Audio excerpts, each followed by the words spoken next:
در فضای بی‌نهایت جهان و هستی جز خود او هیچ نبود. او آسمان و زمین و هر آنچه در بین آن بود را آفرید و با اراده‌اش شب و روز را خلق نمود و ستاره ها و خورشید و ماه را زینت آسمان بخشید. سپس خداوند خواست مهر و دوستی خود را با خلق آدمی نشان دهد و او را از خاک و آب خلق نمود و مرا که باد نام دارم فرا خواند تا شاهد مهر او باشم. خداوند از روح خود در او دمید و به من فرمان داد تا در نفسهای دم و بازدم آدمی دمیده شود تا او زنده شود و من همواره در نفسهای او هوا باشم. و من دانستم که خداوند بزرگترین هدیه خود به آدمی را که زندگی نام دارد به او عطا کرد. سپس خداوند به من فرمان داد تا به زمین برگردم و ابرها را از دریاها پراکنده کنم و آنها را به سرزمین‌های خشک به حرکت درآورم تا آبها از آسمان بر زمین‌های مرده ببارند و گیاهان از دل خاک برآیند و جانداران و چهارپایان نیز از حیات و زندگی بهره‌مند شوند. آبها از کوه‌ها و دشت‌ها و رودها جاری شدند و به سمت دریاها به حرکت درآمدند تا من و خویشاوندانم یعنی آب و خاک و آتش در کار باشیم برای حضور آدمی روی زمین تا انسان زندگی با عشق و روح خدایی را روی زمین برای مدتی معین تجربه کند و در روزی مقرر به ذات اصلی خویش بازگردد.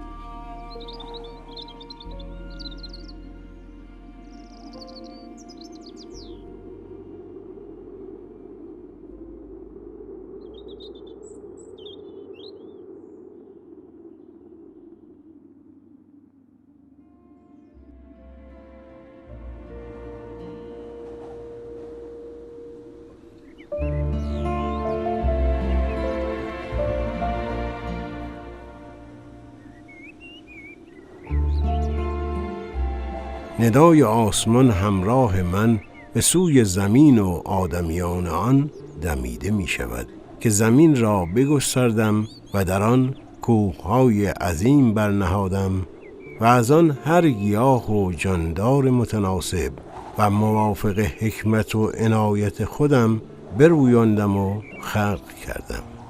پس از زمین حفاظت کنید که به درستی مادر شماست.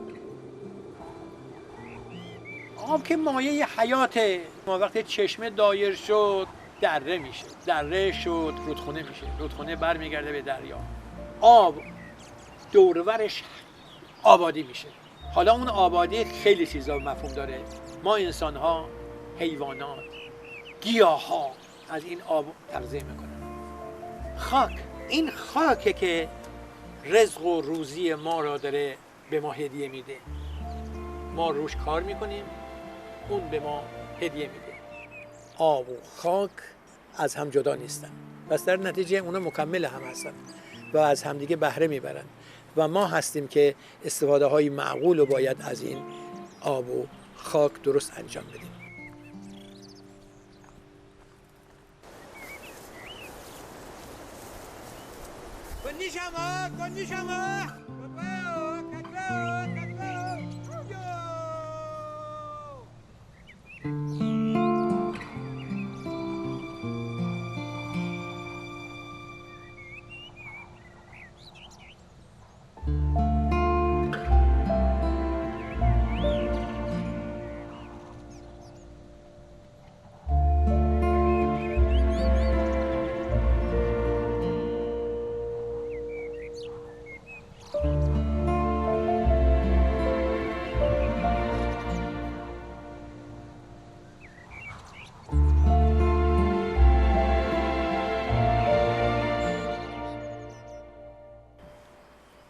علم و عقل. اگه من علمشو داشته باشم با این طبیعت مدارا میکنم، اگر علمشو عقلشو داشته باشم با این طبیعت مدارا میکنم، ولی اگه این دوتا رو نداشته باشم در مورد این طبیعت بی تفاوتم. این طبیعته که به ما جان میده، این طبیعته که ما داریم نفس میکشیم، این طبیعته که ما توش داریم زندگی میکنیم، از هر بهره ای از این طبیعت میبریم. ببین یک عقاب، بذار یه مسئله ساده من برات بگم، یک عقاب که اون بالا پرواز میکنه در رأس هرم جانوریه، یعنی اون اول. چرا؟ اون میبینه ما رو، میاد ما رو ور میداره. این ماره که این موشا رو در تعادل نگه میداره. این موشا هستن که این زمین رو سوراخ میکنن و این باران و برف و اینا همه میرن پایین، چشمه میشه، چشمه میریزه به دره، دره میریزه به رودخانه، رودخانه میره دریا، دریا تبخیر میکنه میاد رو سر ما. به محض اینی که این آب جاری شد، هر جا هزاران زنجیره در کنارش زندگی میکنن، انسان ها، حیوانات، گیاه ها. بس در نتیجه این فلسفه حیاته، این فلسفه اکوسیستمه، این فلسفه جانوریه، این فلسفه عقله. من چجوری باید به خودم اجازه بدم که من با این طبیعت نامهربان باشم؟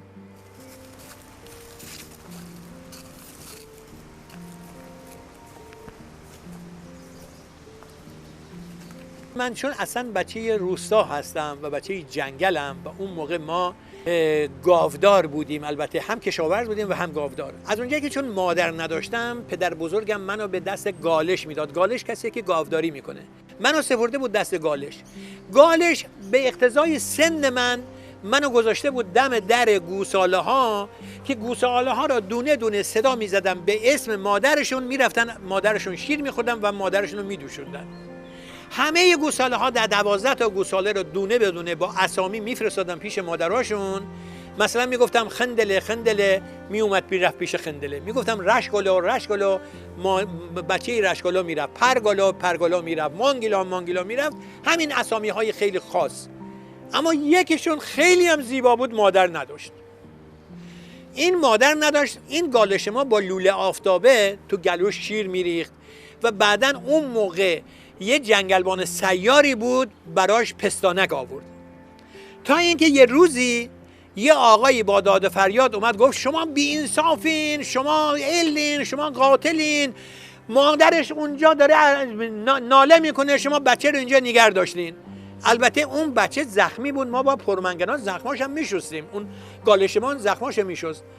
این حرفا که زد گفتن که خب حالا این حیوان خود بهبودی پیدا کرده، خوب شده. مردم جمع شدن این حیوان رو بردن اون پایین ول کردن. تازه اونجا فهمیدم این یه بچه مراله، سگا اینو گرفتن آوردن بین گوساله های ما هست. من یه انسی از کودکی نسبت به این حیوانات پیدا کرده بودم، چون من مادر نداشتم، اونم مادر نداشت، اون بهش گیر میدادیم. این مرال ها رو من گله‌ای میدیدم و خیلی احساس میکردم که خدایا من اینا رو میبینم، آیا مدیر کل من میدونه که من همچین حیواناتی رو دارم اینجا نگهداری میکنم یا نه؟ تا یه روز مدیر کل ما اومد تو پاسگاه ما. من این مدیر کل رو گفتم که بفرمایید به جنگل با هم یه گشتی بزنیم. خیلی مشتاقانه با ما اومدن همونو شانس ما همون 14 تا گوز با این همه جمعیت از زیر پای ما شروع کردن به این ور اون ور رفتن. چون من قبلا این مرال ها رو به این شکل میدیدم که تو این سینه دارن برای خودشون میچرن. باور کن میچریدن، به من نگاه میکردن، دوباره میچریدن، از من رم نکردن. بچه های همکارای ما اومدن، اونا را دیدن، رمیدن رفتن.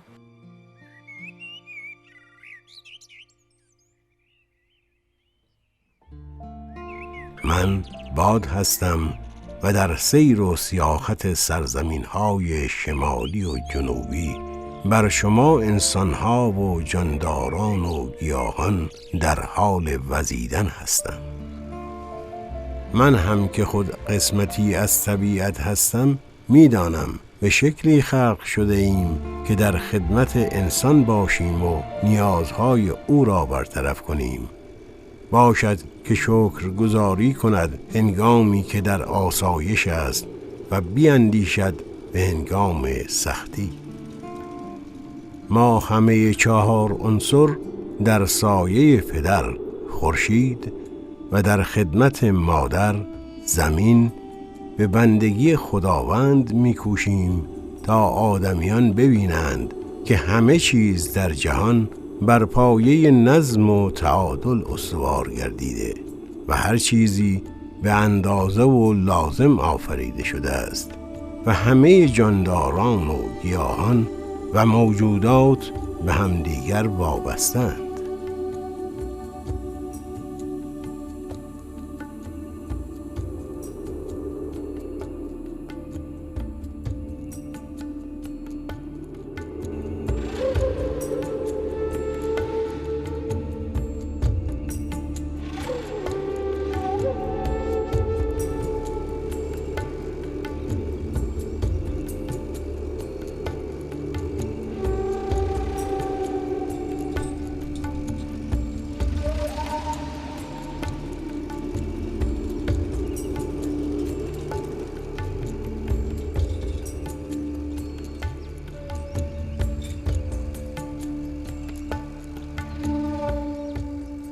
از سال برج 11 89 میوره هم مشغول به کار. بنا به علاقه ای که من بیشتر نسبت به گاندو و موسیست من آموزه مانه 150,000 تومان من کار کرده.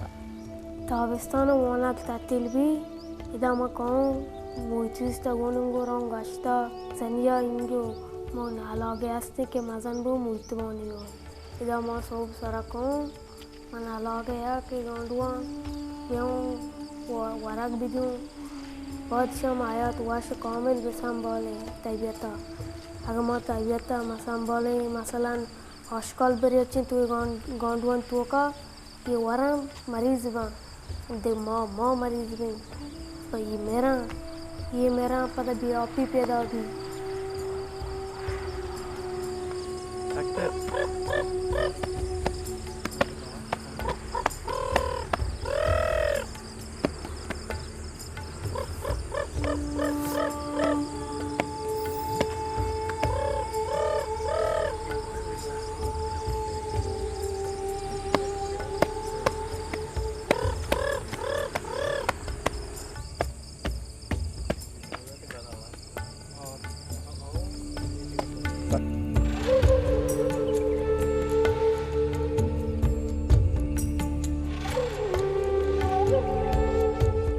طبیعت بر زمین سرا که باید طبیعت دوست ببی زمین طبیعت اگر شهر بی و زندگی شهر بی مثلا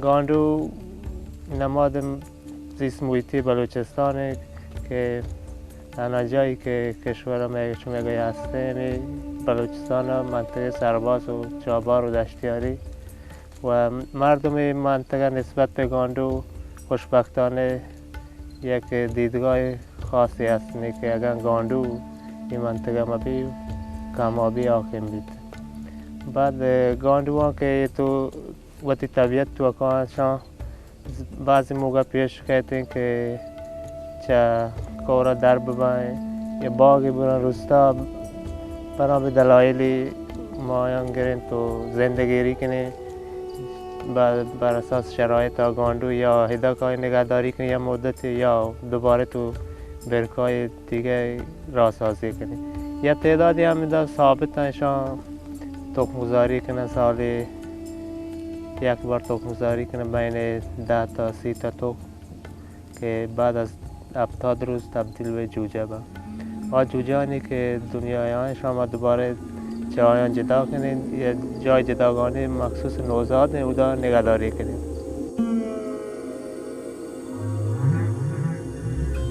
و چنین است که ساکنین جنوب در مناطق گرمسیر مراقبت از گاندو را وظیفه خود و آن را ثواب و منادی باران می‌دانند و کوهستان نشینان شمال در پی کسب جمال خداوندی تیمارداری آهوی نازک‌اندام و گوزن‌های شاخدار جنگل‌های هیرکانی هستند تا نسل‌های بعد از این زیبایی و خلقت خدا بی نصیب نمانند و این گونه می توانند در آنچه انجام می دهند به کمال برسند و مهر و عشق خود را که بوی خداوندی می‌دهد به حیوانات و طبیعت هدیه بدهند و در کنار آنها به زیست و حیات خود ادامه بدهند.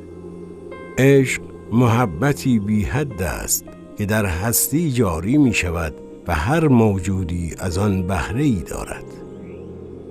عشق رابط بین موجودات است و آدمی باید از مرحله محبت و معرفت عبور و نفس خود را به پای عشق قربانی کند تا به خدا برسد و در او فانی شود و لازمه این عشق آگاهی و دانستن و شناخت است. شناخت خود و شناخت خدا، شناخت و تجربه زندگی و دیدن نشانهای خلقت و آنچه او را به معرفت و نور الهی میرساند. انرژی ما از همون عشق، اگه عشقشو داشته باشه انرژی برای خودش میاد. همون عشق منو با انرژی میکشونه بالا. من اگه عشقشو داشته باشم که بالفرض برم فلان کارو انجام بدم، یقینا اون انرژی خود به خود در درون من به وجود میاد. گذر زمان من وجود منو تخریب میکنه. من یه زمانی میتونستم 3 شبانه روز مرتب راه برم و رفتم تو برف، نخوابیدم، یعنی در حین حرکت اگه میخوابیدم میمردم، یخ میزدم. حالا مگه میشه این کارو کرد؟ نه، این گذر زمانه که اون انرژی رو و اون نیروی شادابی و جوانی رو از آدم گرفته.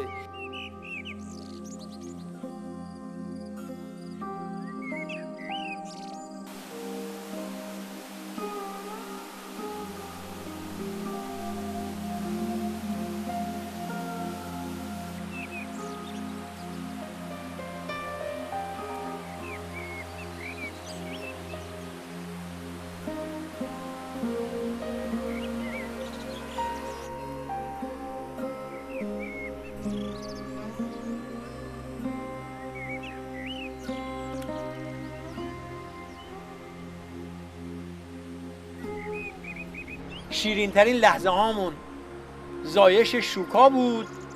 رفتیم جلو، دیدیم که اون یه خورده خودشو کشید کنار، دیدیم یه صدای وزوز اونجایی که ایستاده بود هست. نگاه کردیم به زمین، دیدیم که 2 بچه زاییده و این بچه ها هنوز سرپا نیستن و تازه این حیوان گذاشته زمین. حالا ما اگه محیطوان نبودیم، یک شکارچی بود، خب یک حیوان اونجا وایستاده در نشونه تیرش میزد اونا دیگه.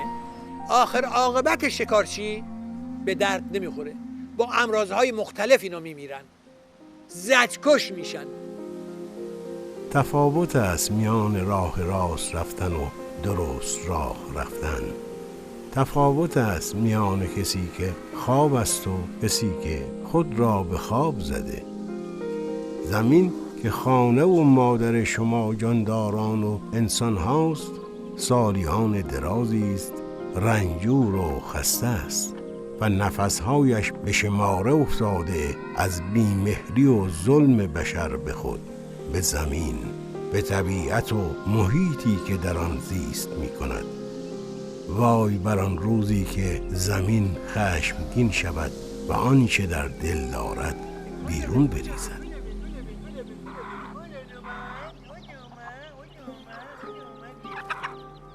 وقتی که یک مرغ تخم میذاره، بعد تخماشو جمع میکنه، روشون میخوابه مدتی، وقتی که میری بهش سر بزنی یهو میبینی که زیرش گل زده بیرون، 10 تا 12 تا جوجه اومده بالا. این یه عشق، یه نیرویه. تولدم اینجوریه.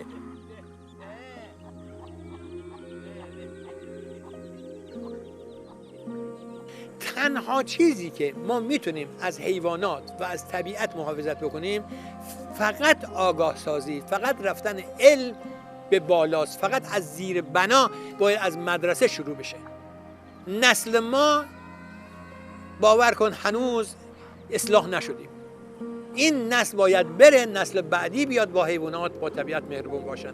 تنها از راه علم و آگاهیه. وزیدن از شمال به جنوب سرزمین پارسیان، نظاره‌گری مرا تا آنجا برده که دریافتم پارسیان علاقمندند آگاهی به کاری که انجام میدهند را بیفزایند تا بتوانند فطرت پاکی که از پدرانشان به آنها رسیده را حفظ کنند. آنها می‌دانند که یافتن جمال و جلال خداوندی بیشک کمال را به همراه خواهد داشت و گاهی برای آب و خاک و زیست آن تمام کوشش و تلاش خود را به انجام می‌رسانند و آنان خوب می‌دانند که طبیعت نگهبان آنان است و آنان نیز نگهبان طبیعت، و این یعنی معامله حیات و زندگی در قبال موت و نابودی.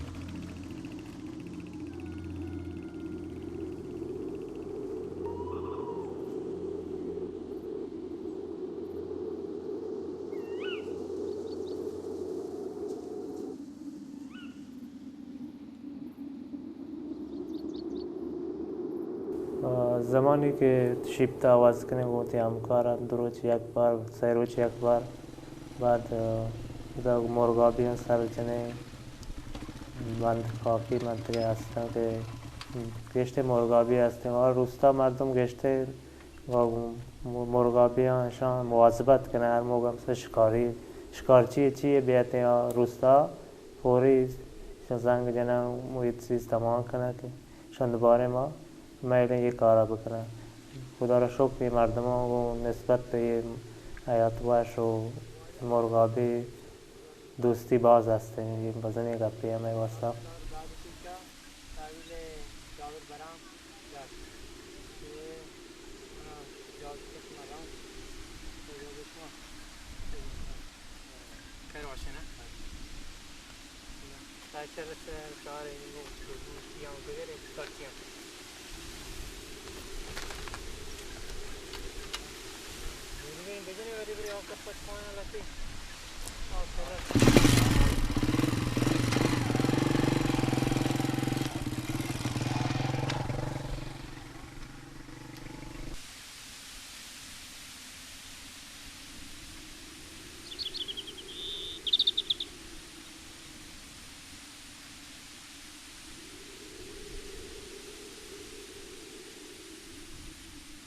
چرا یکن چرا زانه تو دمکا میں یاد کر مرغان چار محافظت کنشم آینده شما دیمتر ما وقت کرن شما بازشم بسم باله نه ما ظاهرا تا این یاد هم چه دارتانه مرغان یاد هم کنده گاه زمانی که یه سایت را اندازی بیتا من دا کار کنگام چند مدتی میسان دیتا که نسبت به گاندوان علاقه نشان دهیگه. تی وقت فراغتا تابستان زمانی که مدرسه تعطیل گوت کارانی همیده که مراقبت کنن تمسان، گاندو و آدگه حیات وحشا نسبت بهشان علاقه نشان دهیگه.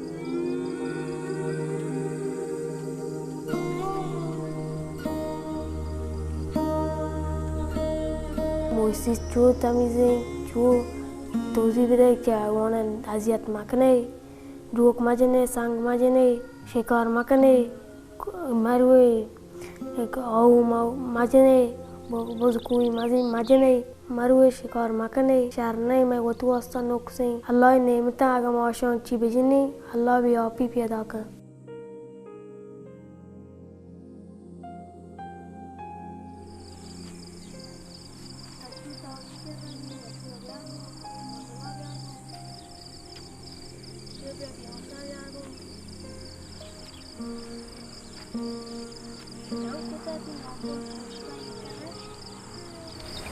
Tara ma yar roche magendum deltango Tej pátí se nákon prošta.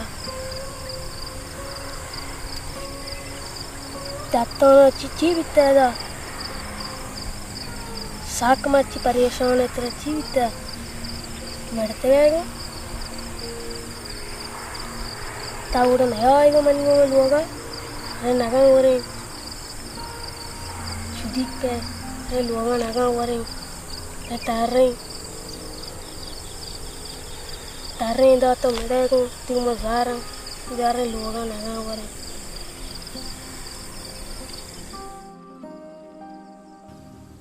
ये मैं वती वागे के बलोची दर को पाम बरसा के ये हैवान या मकुशा तो مثلا آینده نسل واسطه به بچه یک روچی برسی که मैं मुल्क पुरचे हरचे हैवान जनावर परंदे चरंदे भी के वो इंसान वत ज़िंदगी बिकना हमें एहसान हम वो वत बरगाएं बखातर हमेशा के आयंदे वास्ता ये देम वती हम दौरान शान درستان به سرپدیه بدند.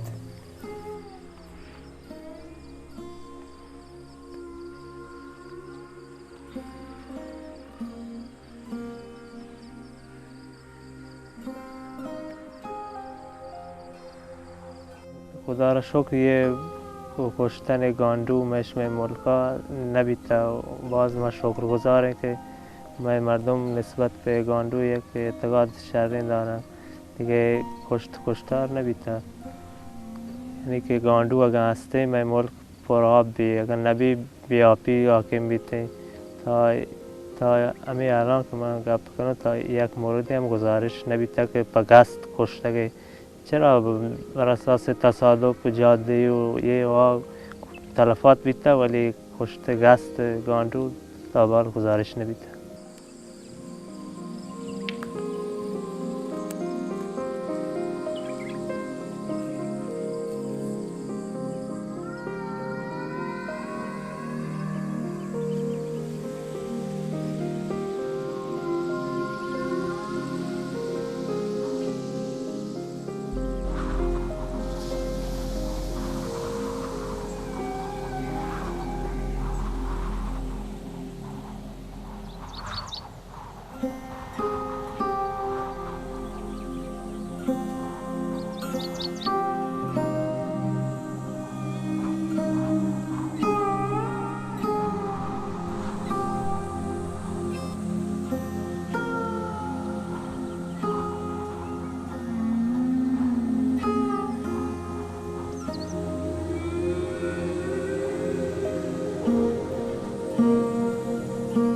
اگر عشق میں بھی ہر کاری عشق کو طبیعت عشق کو خدا عشق کو انسانیت بھی اول عشق بھی هر کاری بھی باید به عشق بیتی آکار سرانجام شر آکار. در روز ازل می دیدم که حکمت الهی مقدر می کند که انسان وارث زمین باشد و این چنین شد که آدم و فرزندانش علاوه بر این که جزئی از جهان هستی باشند اجرا کنندگان دستور الهی نیز باشند.